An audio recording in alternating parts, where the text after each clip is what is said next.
Hey guys, I'm learning TFT and I'm here to teach you my research process so that I can learn better by teaching the material and you can benefit as well. Before I get started, I want to share that ever since I started these videos on the 13th, my LP has just been climbing an insane amount. And this reinforces the point that if you think about the science of learning, what it tells us is that the more you practice retrieving the information that you are consuming, the better the information sticks in your memory. And so if you're passively consuming information, let's say you're just staring at stats or you're just passively consuming this video and watching it, it's going to stick for a little bit and then that memory decays really fast. But what this chart is showing me, I started creating videos on the 13th, 14th, and then I went on vacation for the weekend, came back and created a couple more videos here.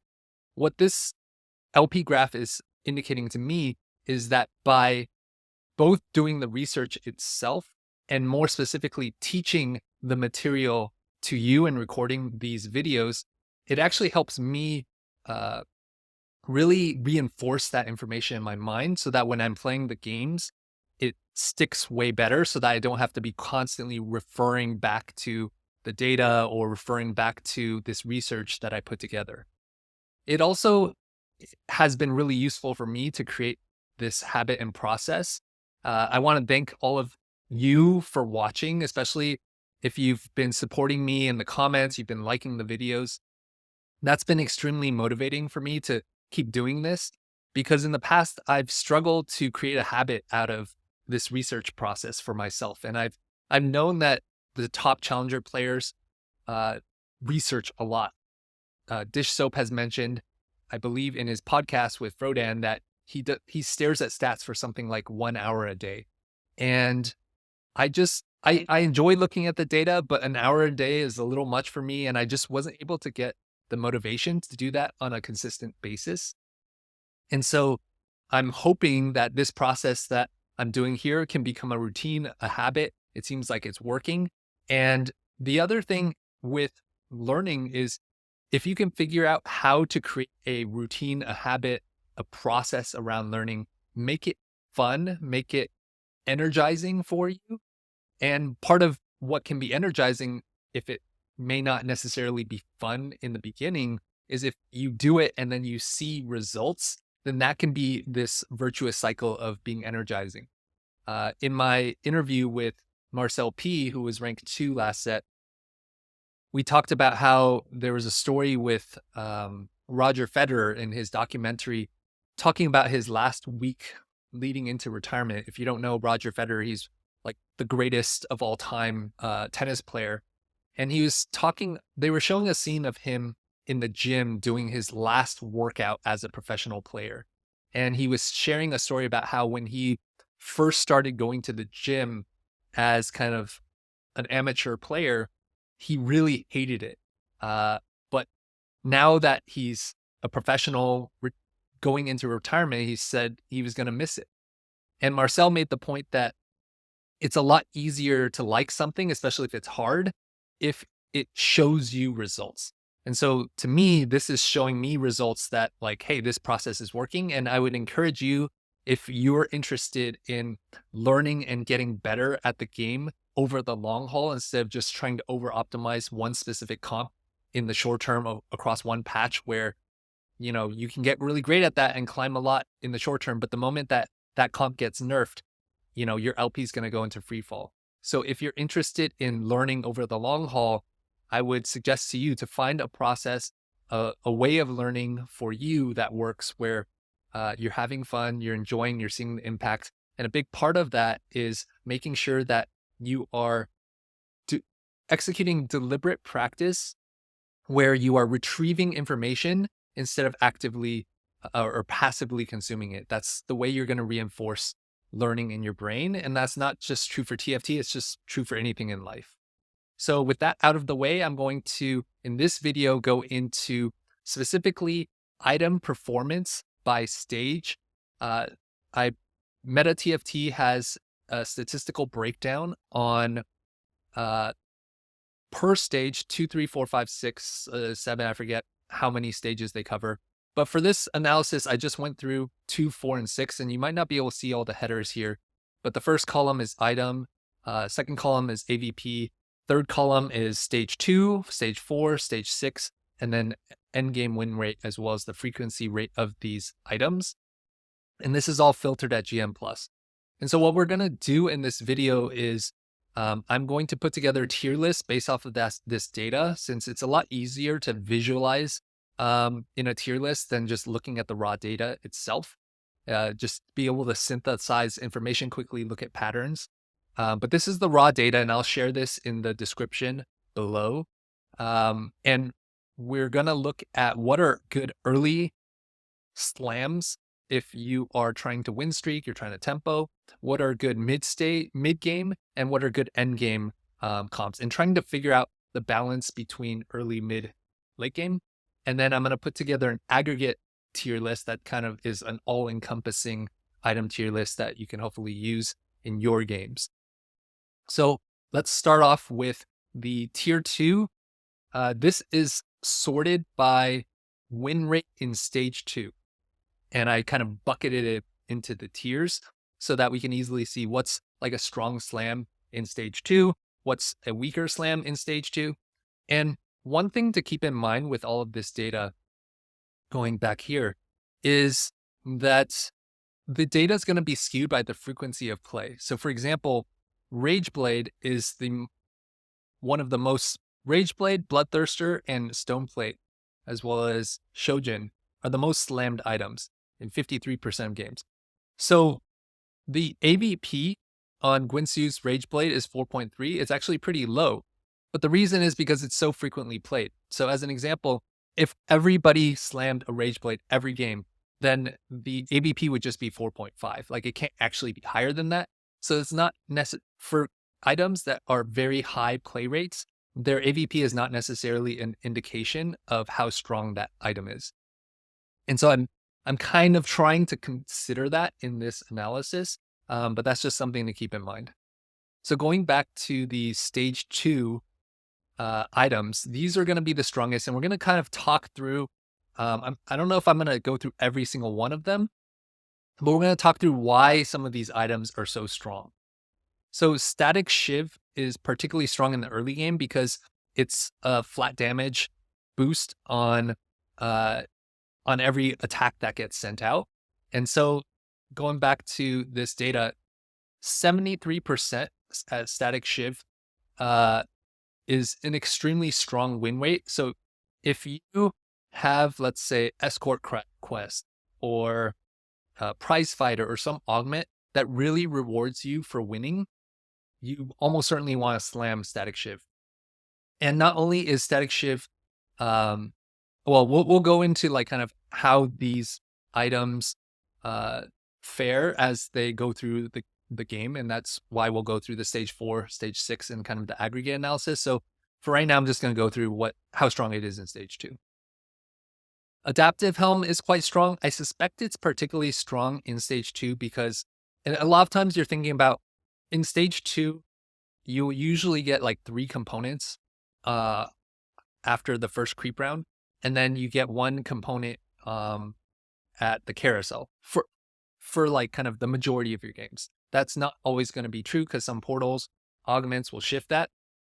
And we saw in the augment video I put together that item augments are not as strong as emblem augments or econ augments in this patch. So a lot of times that will increase the impact of these item slams that you're making, since as a percentage of the number of items, if you're only getting 2 for the most part items in stage 2, each item you slam is going to be like 50%, if not more, because the first item you slam will be the majority of the stage, whereas that second item only occurs for 2 rounds. So the first item you slam will have a heavy impact on your ability to win rounds in stage 2. And being able to streak in the early game is extremely valuable because it saves you HP, it generates you econ, and lets you, usually you're pushing levels when you're win streaking, which gives you access to higher cost units early on, which allows you to snowball the game if you could just ride that that wave for a while. So Static Shiv, very strong. I suspect Adaptive is quite strong because usually you will want to slam your items on a 2-star unit.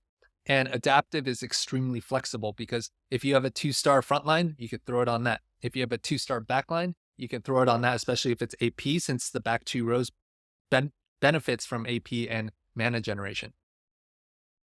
Protector's Vow is quite strong because if you have a 2-star tank in the front, it gives you armor, MR, it gives you a shield, mana. It's just all purpose, especially if you have like a Blitzcrank too.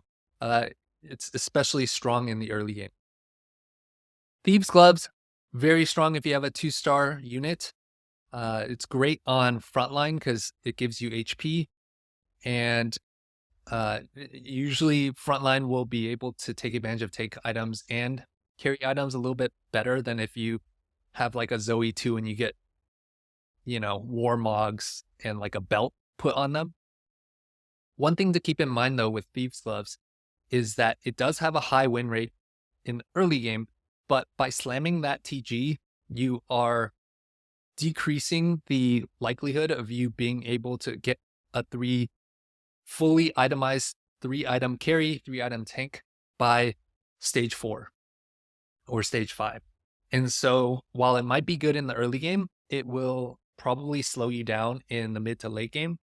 That analysis shifts if you have an augment that benefits from TG. Let's say you have Lucky Gloves, or there's the gold augment that has like a buff to the HP. I forget what it was called.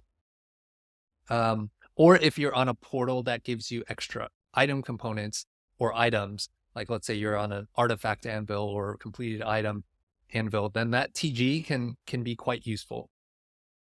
Sunfire Cape, I was just talking with Basso Skills in our coaching session. He argues that Sunfire Cape is extremely underslammed early, particularly if you have a 2-star tank and you're trying to win streak.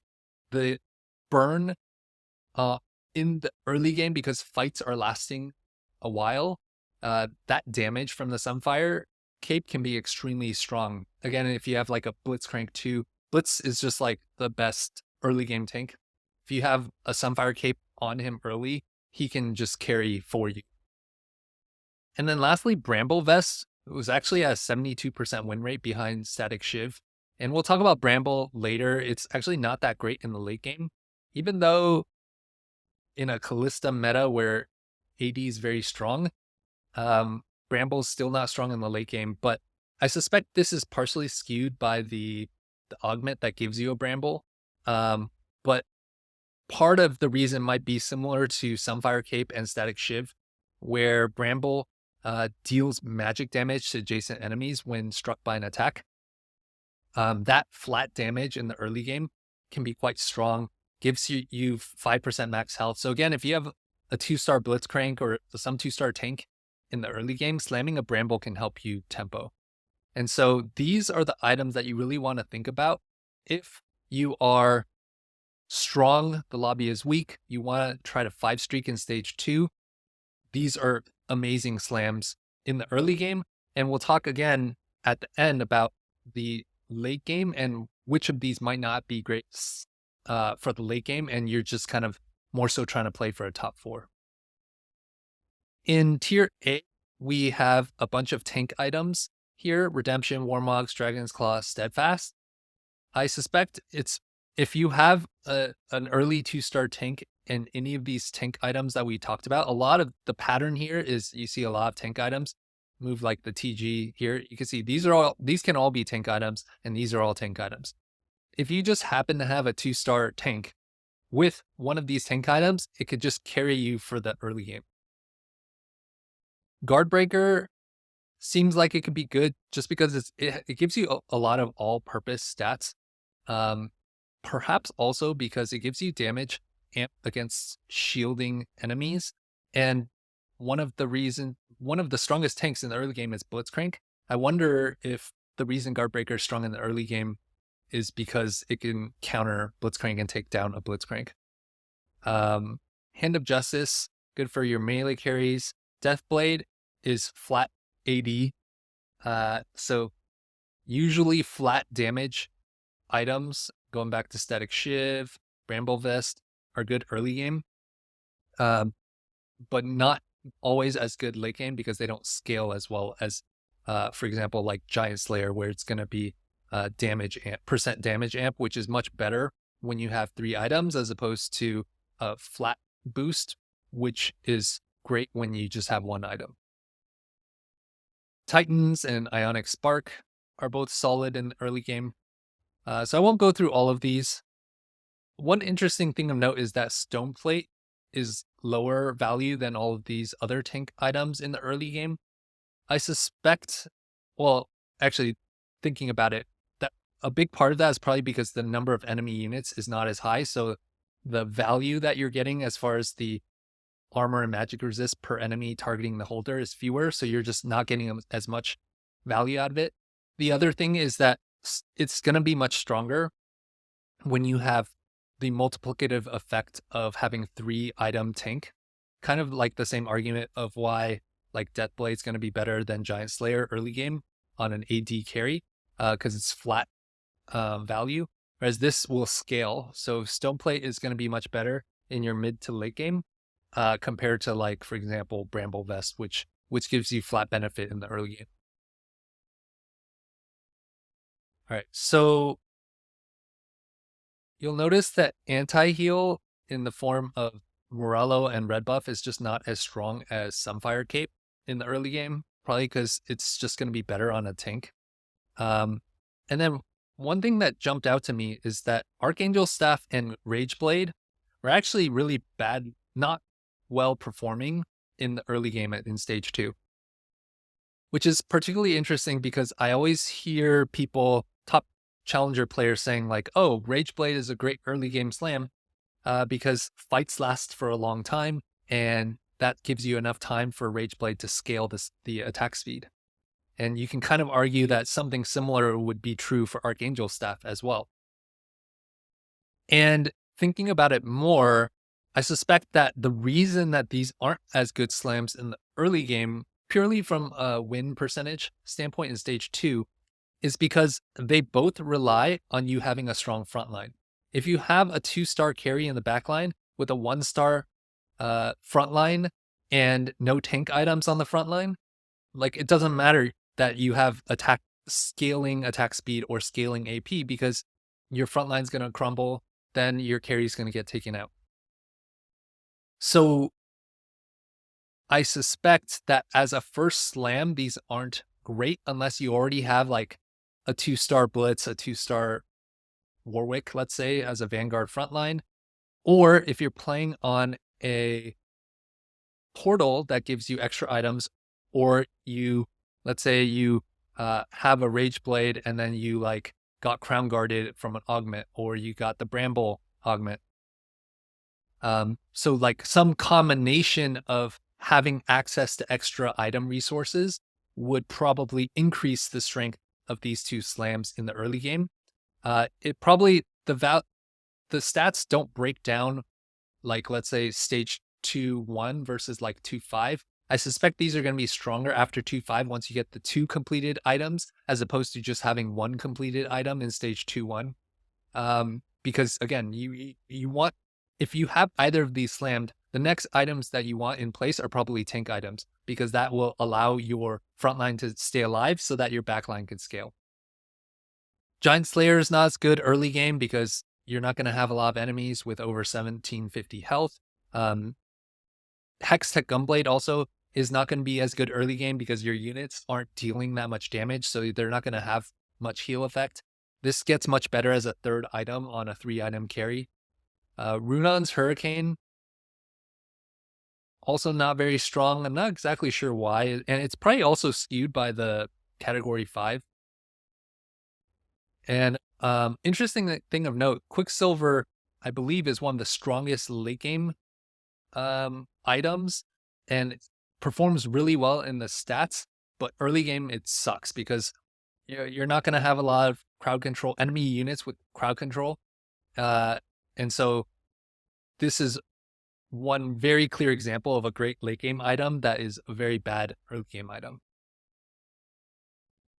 Next, we're going to go into stage 4. So this is when you think about if you're playing a traditional level 8 forecast meta or strategy, these are the items that are going to perform the best in stage 4. And what you're thinking about planning around, if you have these items slammed, then you have kind of clear direction as far as what units and comps that you want to play. So you can see that here, Quicksilver already jumped from stage 2 being the worst to the best item. And part of that is are a lot of good melee carries in stage 4 that can carry you, whether you're playing Hecarim reroll or you're going multi-striker reroll with like Kassadin, Akali, or if you're playing forecasts, you're playing Fiora, you're playing Olaf, or even if you just happen to find 1-star 5 cost like Camille or Briar, like Quicksilver can really help them just be really strong right away. Not only does it give you the crowd control, it scales your attack speed, and it has magic resist, which helps prevent like being bursted down by like a Rise or a Karma. We can see here in stage 4, Guinsoo starts getting really strong. This in large part is probably skewed by like, if you can find a Kalista 1 in stage 4 with that Rage Blade, you have a Fairy Crown that's extremely strong. Hextech Gunblade becomes strong if you can pair it with a 3-item carry. Runon's Hurricane can be quite strong here. And again, this goes back to, I think part of the reason that Runon's was bad in stage 2 is I believe it scales, 55% attack damage as physical damage. So the more AD you have, the more the extra bolt benefits from this. And if you also have Runon's with a Guinsoo, then it'll be able to fire more of those extra bolts. So Runon's also benefits from having multiple items on a carry as opposed to being your first item slam in stage 2. Red buff, really strong on Karma and Rise, is just overall good, especially in this meta because preservers are so strong. We can see here that Redemption is one of the best tank items. So you just really need anti-heal, or you're not going to be able to take down like that enemy Rakan that has like Stoneplate Redemption and the Queen's armor. Plus, it's just an overall good item. Blue buff on Karma is particularly strong. So if you can have both of these on Karma, that's really good. You have red buff on like your Rise. We have Serax is really strong. Again, going back to, and Bloodthirster's not far behind. Same thing with Quicksilver. We already talked about the melee carries that all benefit from this. Even Shroud is also quite good. You need that Sunder on like that enemy super tank who's also getting healing. And part of the reason I suspect that Even Shroud performs better in the data than Last Whisper is probably skewed by like, from an AD perspective, Kalista is going to be your primary play. Like Varus has some play, but it's mostly Kalista. And Kallista's optimal build is double Rage Blade. You see some Rage Blade in Last Whisper, but you can also do Rage Blade and like red buff. But usually you want to have that double Rage Blade. So that means you probably, and also if you do Last Whisper, you're killing another bow, which means you're not going to be able to get that double Rage Blade as easily. Whereas if you have extra belts and cloaks, like Even Shroud is just easier to make from an item economy standpoint, and allows you to be able to use your other components for like you can use that rod for like a Morello or Guinsoo. So tier 2 we have Bloodthirster. Redemption is the best tank item. So here we start seeing Archangels, so that you see that the scaling items do better in stage 4 once you probably have tank items in place. Archangels is one of the best Rise items along with red buff. And Rabadons and Morello. So again, anti-heal as well. We see that TG fell off from the early stages. GS went up from being D tier as there's going to be more tanks that exceed the 1750 threshold. Static Shiv fell down in value. The Shred value is still useful, which is why it's in B tier, but the flat damage on every third attack decreases in value. Warmogs, I believe, went down as well. And that's because it gives you a lot of the value is that flat plus 600 HP, which is, again, useful early game. It doesn't have as much multiplicative effect. Hodge fell down in a little bit. Value JG went up. Val went down. Stoneplate, I believe, was still about the same level. And Crown Guard fell down. I suspect Crown Guard, that health shield and shield expiring. So I believe it might be decent on like a blitz too early, because you're pretty much guaranteed to have the shield expire and get the 35 AP, because the fights last longer in the early game, which is why Crown Guard was in A tier. But in the mid game, stage 4, there's a lot more damage on the board, so your frontline unit might not be able to benefit from that AP as much, because they might just die within the 8 seconds. Sunfire Cape went down in value, again, because that burn damage effect isn't going to be as strong in the mid game to late game, because the fights aren't lasting as long, so your tank isn't going to be able to spread that damage as long. And then over here we see that the Dragon's Claw Bramble Vest tank items went from like top tier here, Bramble and Declaw, to bottom tier. So you see that Redemption and Stoneplate are starting to stand out, and Warmogs and Vow as the best tank items. Steadfast also down here. And Adaptive surprisingly fell a ton as well. So they don't actually have the stats broken down by whether you use Adaptive in the front or back line. If you're using it in the back line, like Rise doesn't use it really well. Karma is like, okay, blue buff is significantly better than Adaptive since it was nerfed for your Karma. So I suspect that I'm not exactly sure why. Like, if you have a hypothesis as to why this is true, I would love to hear your thoughts in the comments. But yeah, it seems like a great stage 2 slam and not that great in stage 4. Guardbreaker also fell off a ton, which is also surprising because there are so many shielding front lines. When you think about Vanguard, you think about Rakan, Mordekaiser, but I suspect part of it is just in this meta, like when you think about your carry, Kalista, you just want the Rage Blades, Karma, you want the blue buff, red buff, Rise, you want the red buff, Archangel. So if you have Guardbreaker slammed, usually it means that you don't have some of the better items. And so maybe Guardbreaker is like better as a third item. That might be one hypothesis. So next we're going to stage 6. So we kind of consider these are the best late game items. We have Sterax, Bloodthirster, Quicksilver, Titans. These are all your melee items, which just shows how strong melee is in the mid to late game. They were already quite strong in stage 4. And in big part because Olaf is quite strong, Fiora is okay, but the cap out with the legendaries, if you can get to Briar, you can get to Camille with these items, and then with BT like Quicksilver, even Titans after they modified, they reverted the AP change, so it's 2 ability power per stack as opposed to 1. It's good on AP melee, so like even Diana or Morgana can use Titans now. You have a lot of legendary cap out units that really benefit from these items. Crown Guard was really strong and was A tier in stage 2, B tier in stage 3, but back to S tier, or leapfrog to S tier in stage 6. This speaks to the strength of Morgana, speaks to the strength of Diana with this item, especially if you get 2-star her.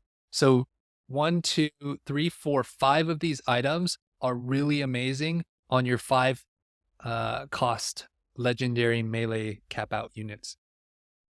Rageblade's especially strong on Kalista. He's the best carry, forecast carry in the game right now.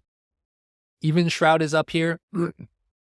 Because a lot of times you don't want to build Last Whisper on your Kalista. And if you can get Even Shroud on, you can even throw Even Shroud on your Camille or your Briar. And that way you don't have to put your Last Whisper on Kalista. You get Even Shroud on some other tank. And Redemption being quite strong as well. So you see that Redemption is the strongest tank item. And you have Warmogs and Stoneplate here. But other than that, an Adaptive jump back up and Even Shroud. So aside from those tank items like Sunfire, Spark, Steadfast, Dragon's Claw, Bramble Vest are all performing pretty poorly in the late game. So you definitely want to have anti-heal, with Redemption being the best tank item. All the preservers running around. You have Bloodthirster as healing. So you have Morello here. We have surprisingly red buff in the B tier and Sunfire down here. But you definitely want to have Morello or red buff. In the A tier, Archangel Staff with Rise being very strong. Morello can go on Rise or Karma. Deathblade being here is very interesting since we talked about flat AD being strong in the early game. So this speaks to that again. You can put Deathblade on your Kalista, or you could put it on like Varus. If you get like a, you can put it on your frontline AD melee carries, and then Infinity Edge, same thing. You could put it on your melee AD carries. Blue buff, good with Karma. TG jumps back up, whereas it was B tier here. It's back up to A tier in the late game, because if you can get a 2-star Diana, 2-star Camille, throw a TG on them, just provides you so much value putting TGs on your 2-star legendaries. Warmogs being strong, Hodge, Edge of Night. Again, these go with the trend of all of these melee items being strong in the late game. And then we have, surprisingly, GS just stayed at the bottom. I would have thought that GS would have been higher. It's probably quite matchup dependent. So if you're playing against, a super tank Rakan, like having a GS is probably pretty useful. Though a lot of times, like even when you think about Camille, Briar, even like Morgana, like a lot of your late game carries are like Kalista, Rise, Karma. A lot of times the strategy or game plan of your late game board can deal backline damage or get access to the backline. And so oftentimes how you win a fight is you kill off the backline before you even finish the super tank, like Rakan with the Queen's armor. So I suspect perhaps that's why Giant Slayer isn't as strong, because you have so much backline access. Although it's kind of confusing. If that were true, you would expect Gunblade to maybe perform better because there's backline access. You want your backline unit to heal up. Though maybe that just speaks to how good just damage is. Like you'd rather, instead of having healing, you'd rather just kill the enemy backliner with more damage items. So that might be one way. Again, if you have a hypothesis on why GS is performing so poorly in stage 6, like I would love to hear your thoughts. And then just tank items being pretty bad back here.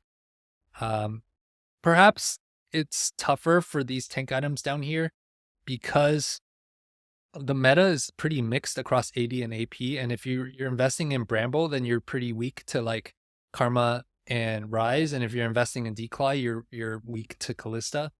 And if you have both, perhaps you'd just rather have 2 stone plates anyway. I'm not exactly sure. I haven't looked at the stats on that. So finally, I've put together an aggregate tier list, which kind of encapsulates all of the data looking across stage 2, 4, and 6, looking at the frequency of these items being made, the AVP and the win rate, and produce kind of a holistic picture as far as the overall strength of these items. And obviously, depending on the situation, you might want to look at the more granular data across the stages. Like let's say you're trying to win streak early, then you might want to prioritize those stage 2 strong items. But this is useful as just a holistic picture that summarizes everything. So in the S tier, I have Static Shiv and Sunfire being especially strong early game items that can scale all right into the late game, since you're going to want Shred and you're going to want anti-heal in the late game anyway. But if you happen to have a situation where you can try to streak, and especially if you can try to 5 streak in stage 2, that can just put you in the position to get an easy top 4. And so that's why I have those in S tier. Redemption, Warmogs are just very strong generic tank items that are pretty much just strong throughout the whole game. Crown Guard is good early game and good late game. It kind of falls off in the mid game. But again, because it can help you tempo and you have great holders in the late game, you can afford to kind of tempo the early game, get a HP gold advantage, and then it's okay if you lose a little bit in the mid game and then be strong in the late game as well.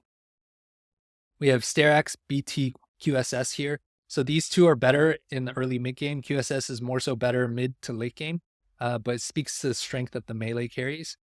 Stoneplate I have up here, even though it was like kind of like B tier throughout. The thing is, if you're playing like Rakan, he doesn't have built-in resistances. And because all of the other tank items are not very good, you got to build some tank items. Then Stoneplate's going to be it. The other thing is that Stoneplate is like the most commonly made tank item, I believe. Yeah, 53% frequency play rate. And so the win rate and the AVP is skewed lower as a result of that. So that's why I have Stoneplate S tier. Rageblade, Kalista's best item, best carry right now. So Rageblade is really strong, and QSS very strong in the mid to late game. Next, we have Vow and Adaptive. These are both strong early. Like Vow is like okay in the mid game, and Adaptive, I believe, went back to B tier after in stage 6 as opposed to being dead last in stage 4. So similar to Crown Guard, Adaptive strong early, serviceable late, very general all-purpose. It creates a lot of flexibility and has high skill usage. So I put that A tier. TG, good all around. Kind of fell off in stage 4, but good late game because you can itemize your 2-star 5 costs. The one thing, again, to keep in mind is that you just got to be careful about your item economy because you might fall behind in stage 4 as a result of not having as many items on your primary carry and tank. So we have more melee items. Even Shroud, you could potentially argue should be S tier. But yeah, I would maybe even consider moving that up. And then you have your red buff, your scaling item.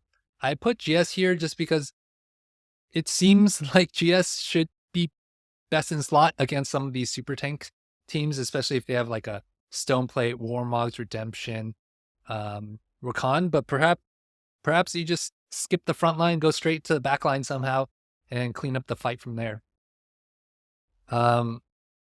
And again, the tank items particularly low. Blue buff is actually not bad, like A tier in late game. The reason I have it so low is it makes your game plan very narrow. It's primarily good with Karma. Gwen, it's serviceable, but Gwen is not a very good unit right now. And so, and Karma is like one of the most contested 4 costs. So aside from Karma and then maybe like Ziggs, if you're playing Ziggs reroll, it just makes you puts you in a high variance situation if you're contested and you don't really have many other options. That's why I suspect like the melee items are so good, because you have so many outs that you can play towards with either in stage 4 with either Olaf or Fiora, or you hit a 1-star Briar or a Camille. Whereas like Kalista, if you hit the Rage Blades, like he's just super strong. Whereas even if you hit the Karma 2 in a contested situation, Karma is decent, but might still not be able to carry the game as strong. So that's why I have blue buff lower here. So that kind of covers the holistic picture of the items. I hope this process was useful for you to think about what are the unique strengths of each item, how you think about it early, mid, and late game. And this can hopefully give you a lot more ability to think about what items you want to slam in stage 2, how that transfers into the late game, and what units you want to play around them. If you want a refresher on which units carry the best items, you can go back to one of my recent videos on the best units in 1418B. So with that said, I want to thank you for watching this video. If you liked the video or have some comments or thoughts about maybe some analysis I got wrong or some hypotheses or ideas you want to add, I would love to hear your thoughts in the comments.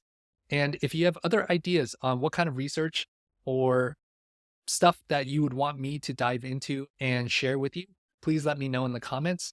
And thanks again for watching. I'll see you in the next one.